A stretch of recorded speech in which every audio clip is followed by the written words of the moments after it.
working on a mask. That's a 9x7. I'm going to take an inch off the bottom of it for ladies and children. Otherwise, you just run a 9x7 template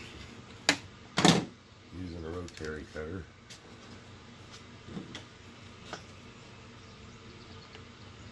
When it works. I've got two pieces of fabric, one facing each other. This has got cotton interfacing that's ironed onto the back. Two 7-inch elastic straps. I use a 1/4 inch. You want to make sure you're pretty square on the end because we're going to sew a 1/4 inch all the way around.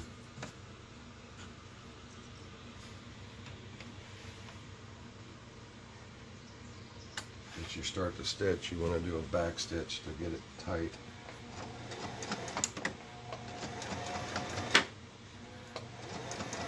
I'm going to run this to the corner about a 1/4 inch away. Make sure that you leave the needle in your material so that you can lift this up and insert your first strap.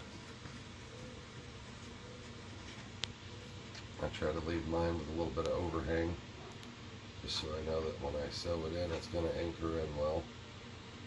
Put it right off to the corner. Get your material.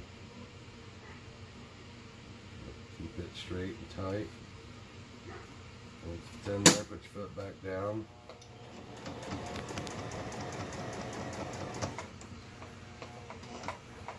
You want to back stitch a little bit. You want to leave yourself about a 1/4 inch off to the edge so that when you turn it, your foot stays the same.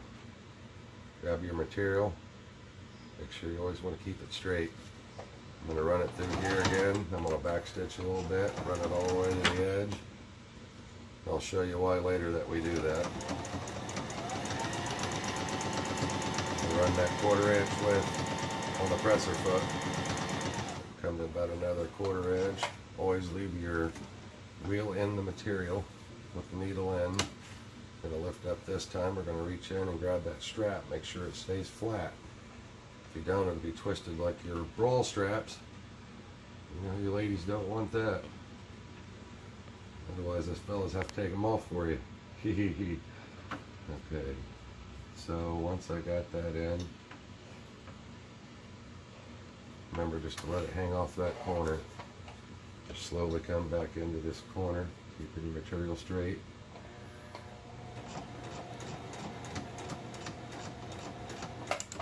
Back, forward. Make sure you leave that 1/4 inch so when I turn it, my presser foot is exactly a 1/4 inch, so we're getting that even. This is the back stitch that we're doing in the corner because it anchors in this piece of elastic. We're going to come back and trim that off between that little crossbar right there. So when we fold this material inside out, you'll see why it helps the corners to lay.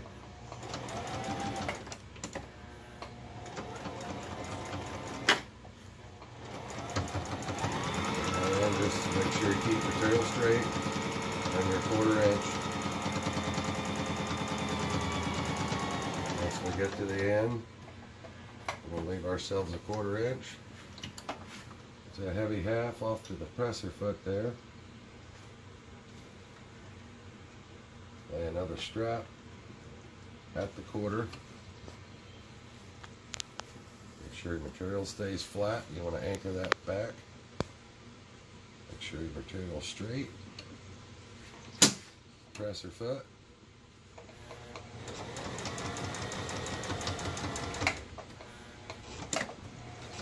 Back stitch. It's important to get in these corners. Well, your straps aren't going to hold, so you really got to make sure you get a good stitch in these corners. Remember to always back stitch the corners. You run it out to the end of the material. You're comfortable with that. Remember to keep that presser foot even with your material. Get to the end. We're going to reach in, grab that last strap.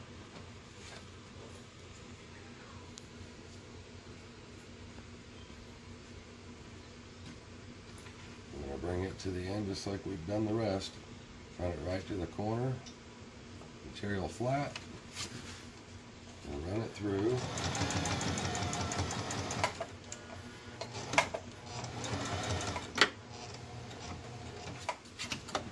Leave your 1/4 inch. And we're going to run it up to about here and stop and backstitch. This is going to be the opening we're going to use to turn this mask inside out.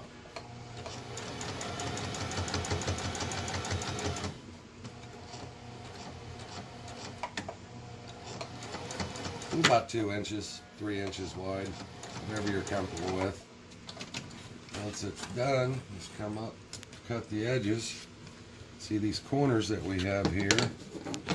We're just going to cut the straps off the corner there. This will help us roll the material so it don't pucker up in the corners when we turn it.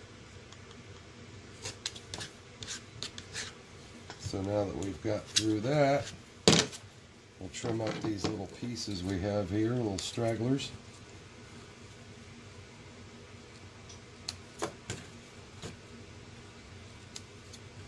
Once those are done, now we're going to turn the mask inside out.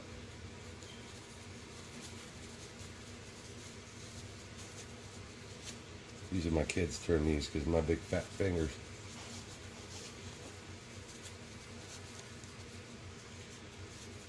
Thing you want to do when you turn this is you want to check your seams.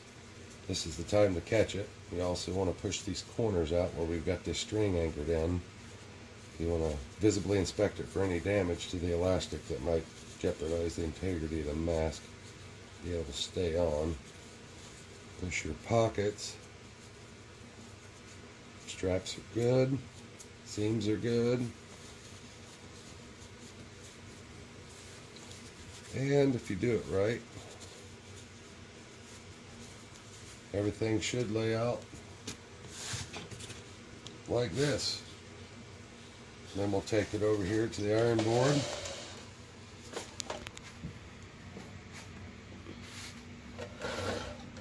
We're just going to line that hem up so we can go back and close that off.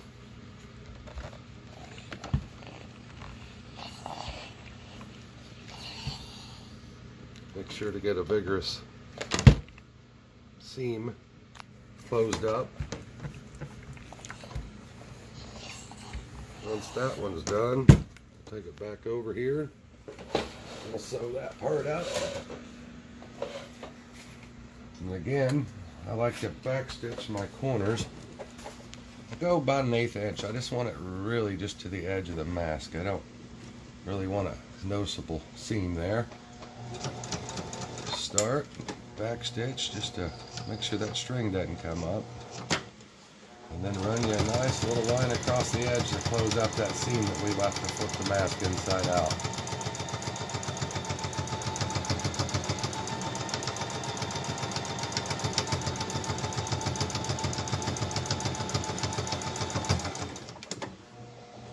Backstitch.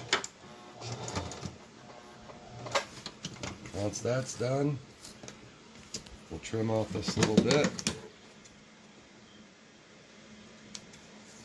I mean, you can always come back and do it later, but I like to keep it clean so that I know where my lines are at when I'm sewing. And as you can see, I just run a small line across the top to close up that seam. I tend to try to use the same color string that I'm sewing front and back so that I can hide my stitching, so I'm not a professional. But it hides a lot of impurities in my sewing, so it doesn't make me look as bad. I'll come back over here. I'm going to put 2 pleats in it. The rule of thumb is you want the mask about 3 inches apart when you're done. But because it is a youth mask and young ladies, we try to get it as close as possible. Put your index fingers underneath, middle fingers, you see those. You want to roll that first seam down. And then you want to try to do the second.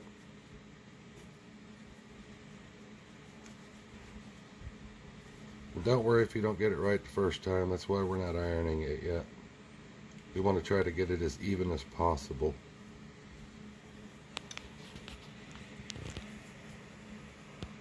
So let's start with this first. Once we get the first hem set, we're just going to sew or iron this pleat down. Nice crisp line. And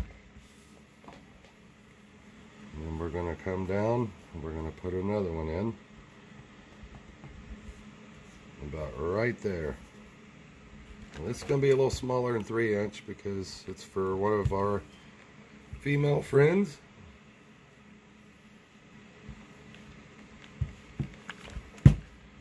Now, a lot of people tell you to pin them up, clip them, and spend all that money to buy all that stupid attachments. You really don't need all that. If you got a good interfacing back here that irons down, I mean, it pretty well holds its own pleat. It accordion folds.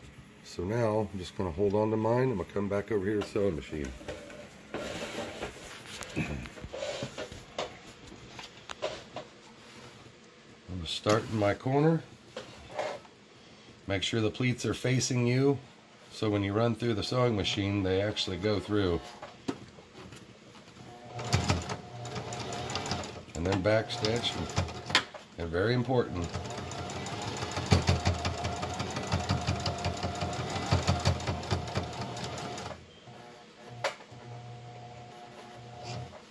Then I'm going to turn the mask.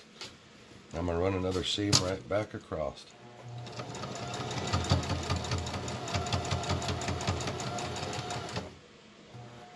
And then backstitch. And then come back forward again. And your first side is set. Now we do the same thing to the back side. You remember how we didn't pin it? Don't worry, it lines right back up. No pins needed. Just have the patience to hold it down. Make sure you keep your pleats about 1/4 inch off the edge because we're going to come back and double seam it.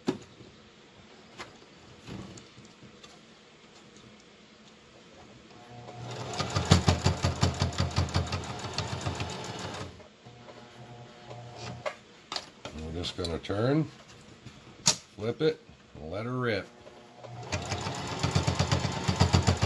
All the way to the edge, backstitch a couple times, run it to the front. And boys and girls, go back and trim your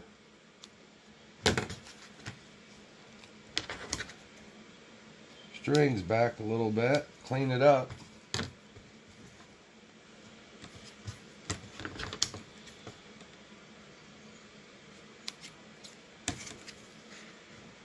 Trim the edge off here.